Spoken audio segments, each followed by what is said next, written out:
Salve, salve galera Cruz Maltina, tô chegando na área com mais um vídeo pro canal e antes de mais nada, meu muito obrigado pela audiência das últimas lives e sempre que eu puder a gente vai aqui bater um papo ao vivo no canal. Mas hoje é dia de informativo e vamos repercutir aqui as últimas do Gigante da Colina. Destacar a coletiva da primeira contratação da janela de julho, o atacante Serginho que abriu o jogo, né? Sobre suas críticas por sua contratação. Em falar em abrir o jogo, o diretor Paulo Brax deu as caras hoje também e confirmou que o Vasco vai sim em busca de um treinador, dando fim aí aos rumores de que o interino seria efetivado. De qualquer forma, essa demora ainda vem deixando o torcedor com uma pulga atrás da orelha. E se muito mais você confere agora aqui no canal, mas antes, não esqueça do seu like aí embaixo, de compartilhar o conteúdo em seus grupos de zap e fazer a sua inscrição no canal. Vamos em frente! Bom, meus amigos, e hoje foi dia de apresentação no Vasco. O atacante Serginho, recém-contratado, deu as caras. Sabatinado pelos colegas ali presentes, não fugiu dos muitos questionamentos. Até porque a sua contratação, desde que foi revelada, foi alvo de muitas críticas. Também pudera, né? Aos 28 anos, o Serginho fez toda a sua carreira em países, né, como Macedônia, Kosovo e Turquia, e é um mero desconhecido do futebol brasileiro. A promessa era, né, de jogadores com mais casca, com mais peso, e o seu nome surgindo em meio a toda essa crise que se instalou no clube, criou ainda mais polêmica. Mas ao que parece, ele vem encarando numa boa essa situação. Além de explicar as razões da sua chegada, minimizou o fato de ser um mero desconhecido e prometeu dar a resposta dentro de campo. Confira aí. E eu acho que se eu estou aqui é porque eu já aceitei essa pressão, sei da pressão, sei de quão grande o Vasco é e por isso eu acho que eu aceitei vir e estou feliz aqui, estou me sentindo realizado porque é um gigante do futebol brasileiro e eu tenho certeza que as coisas vão muito bem aqui. O que me atraiu foi realmente a oportunidade da minha vida, porque quando eu vim para o Vasco eu vi a história, eu vi o tamanho que o Vasco é e eu queria esse desafio para minha vida, porque eu tenho 28 anos, na verdade o jogador tem um auge, né, nessa idade, 28, 29, 30, 31, e eu queria estar no meu auge aqui no Brasil. Eu decidi, escolhi vir para o Brasil, eu realmente tinha muitas outras coisas para fora, eu era um jogador que saía livre de contrato, mas quando o Vasco veio, eu simplesmente só aceitei, porque não tem como tu falar não para um Vasco, porque essa grandeza desse time é impressionante e principalmente por causa da torcida também. E eu sei que a torcida do Vasco, os torcedores são muito fanáticos pelo time e nos momentos ruins, nos momentos bons, eles sempre estão com a gente. Então foi isso. Eu acho que às vezes é melhor você surpreender do que decepcionar. Às vezes jogadores de nome vêm, não conseguem. E hoje em dia no Brasileirão acho que a gente tem muitos exemplos aí de jogadores, principalmente até no rival, no Botafogo, que são jogadores que talvez ninguém conhecia aqui e hoje em dia no Brasileiro estão indo muito bem, que teve seu tempo de adaptação. Todo jogador precisa de um tempo de adaptação. Eu sei que no Vasco esse tempo tem que ser curto, né? A gente já tem, quando a janela abre dia 3, já tem que estar preparado. E por isso que eu vim antes, né? Preferi vir antes. Antecipei as férias, porque na Europa era férias. E eu vim para cá. E eu sei que a torcida não me conhece, mas aqui não tem jeito de eu falar muito, né? Eu acho que dentro de campo é que eu tenho que me apresentar. E tenho certeza que as coisas vão acontecer.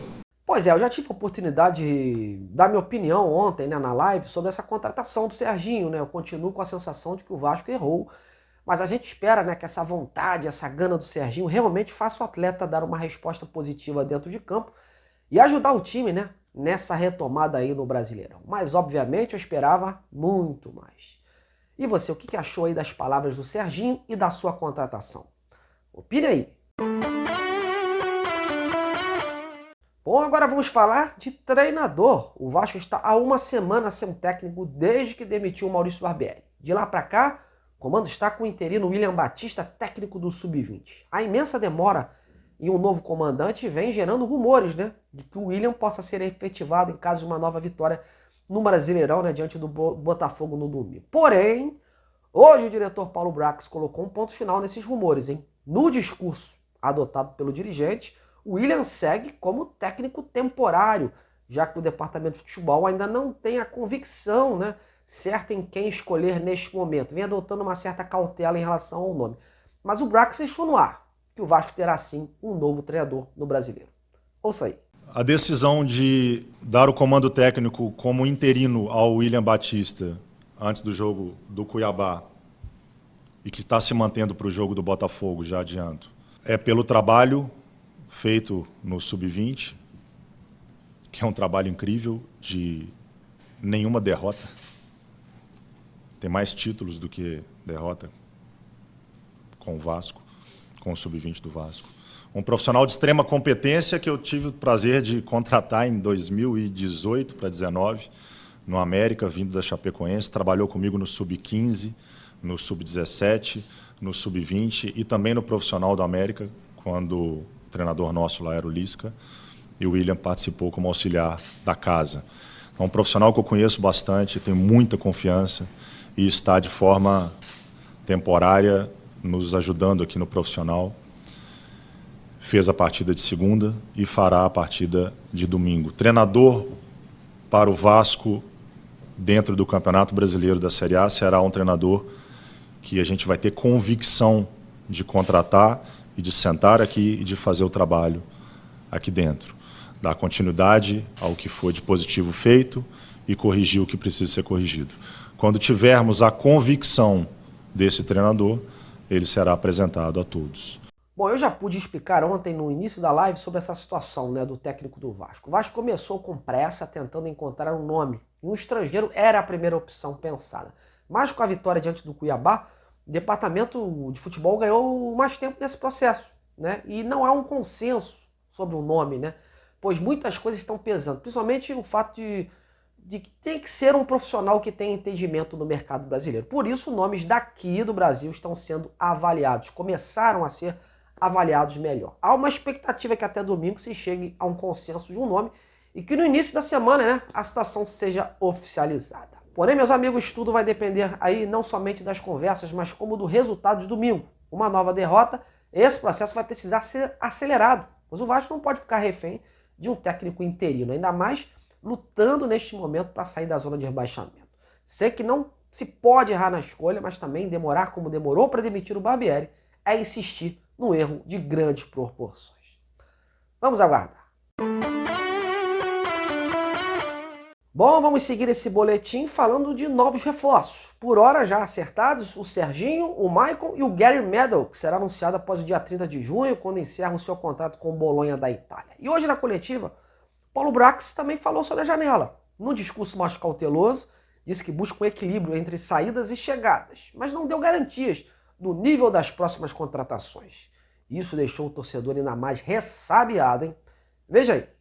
A ideia sempre vai ser de ter um equilíbrio de número de elenco, número de jogadores dentro do elenco, e já temos 3 saídas confirmadas, a do Paulo Vitor, a do Andrei e do Vinícius Paiva.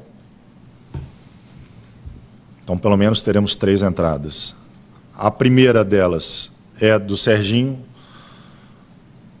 que é um atleta que nos impressionou dentro da nossa análise de mercado pela velocidade, pela competitividade, pela experiência. E é um jogador que joga dos 2 lados do ataque. E é o primeiro reforço nosso da nossa nova janela de transferências. Pois é, galera. Eu hoje, inclusive, tive a oportunidade de fazer um recorte, né, da minha live de ontem sobre esses nomes que o Vasco vem negociando. E deixei bem claro que se não botar grana na mesa, não vai chegar ninguém. Principalmente jogador que ainda está preso a algum clube. No caso do Lianco, do Fernando e do próprio Rodrigo Zalazar, o uruguaio, né? As propostas de parcelamento, a perder de vista, empréstimo com obrigação de compra ou caso atinja as metas, isso não cola mais no mercado. Ainda mais depois das últimas notícias que surgiram de que o Vasco vem atrasando parcelas das contratações passadas. Dizer que o Vasco vai tirar jogador cascudo de outro time é jogar pra galera, é mentir pro torcedor. Hoje o clube busca, sim, de preferência jogadores sem vínculo ou que estão em fim de contrato. Né? No caso desses, que querem sair dos seus respectivos clubes, como o próprio uruguaio, o Salazar, que eu falei há pouco, são situações ainda piores, né? Envolvem muita grana. Isso sem falar na concorrência, que é pesada. Então, eu estou bem preocupado. Eu acho que as próximas contratações não serão daquele patamar que muitos imaginavam. Hoje, inclusive, o companheiro Lucas Pedrosa trouxe a informação do interesse do Vasco pelo meia Léo Cittadini, de 29 anos, que está sem oportunidade no Atlético Paranaense e com quem tem contrato por lá até o final do ano. E a notícia está confirmada, o Vasco busca mesmo entrar num acordo com o time paranaense, né, tentando a liberação do jogador antes do fim do contrato. Mas novamente entra a questão financeira. Para tirá-lo de lá, o Atlético pede uma compensação, ó, em termos de grana. Lembrando que o Cruzeiro também quer o jogador, mas a princípio, por conta de uma rixa aí jurídica entre os dois clubes, o Atlético negou. Veremos se com o Vasco prossegue. Fato é que o diretor de futebol do Atlético, o executivo Alexandre Matos, mantém um silêncio, não quer dar muitas declarações, mas assim, negociações entre as partes. A ver também se o jogador chega para atuar como volante na vaga do Andrei, pois como cara de criação não é o mais indicado, né? Inclusive o que me preocupa no Cittadini é a questão física dele. Ele virou o último reserva do Atlético Paranaense por conta das seguidas lesões. A última foi de grau 3 na posterior da coxa. E o Vasco precisa de jogadores sadios nesse momento. Lembrando que o Cittadini é formado na base do Guarani, sendo que no Atlético do Paraná está desde 2019. Nesse ano, só fez 4 jogos como titular. E os outros 8 entrou como reserva aí no decorrer do jogo. Enfim, não vive um bom momento e por isso creio que queira respirar aí novos ares no futebol brasileiro. E você, acha o Léo Cittadini um bom reforço ou só para composição de elenco? Deixa aí o seu comentário. Bom, galera, é isso aí. Estou colocando um ponto final nesse vídeo de hoje, mas aqui é jornalismo e objetivo. Vou direto ao ponto com as principais informações do Vasco e, tendo outras, a gente volta aí na programação do canal. Fique atento, tamo juntos, até a próxima!